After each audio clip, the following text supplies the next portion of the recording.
Wow, Ireland series থেকে বাদ জাকির আলী অনিক, ফিরবেন সাব্বির রহমান।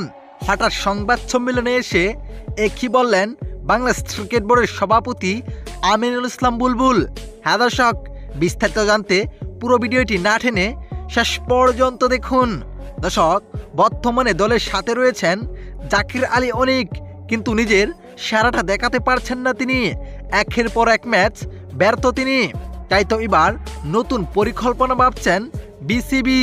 কেননা দুর্দান্ত ফর্মে আছেন সাব্বির রহমান, যেখানে গৌরলীকে একের পর এক সেঞ্চুরি, হাফ সেঞ্চুরি করে যাচ্ছেন সাব্বির রহমান। তাই তো তাকে জাকির আলীর বদলিতে আয়ারল্যান্ড সিরিজে ফিরানোর পরিকল্পনা করছেন বাংলাদেশ ক্রিকেট বোর্ডের সভাপতি আমিনুল ইসলাম বুলবুল।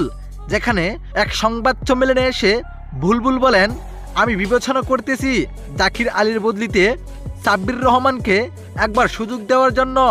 আয়ারল্যান্ড সিরিজ দিয়েই সাব্বির রহমান ফিরতে পারেন।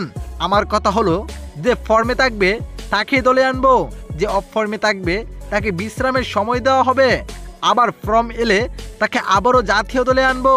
তো দর্শক, আপনি কি চান জাকির আলীর বদলিতে হাঁটিটা সাব্বির রহমানকে জাতীয় দলে ফিরিয়ে আনা হোক? অবশ্যই জানাবেন আপনার মতামত এই ভিডিওর কমেন্ট বক্সে। ধন্যবাদ।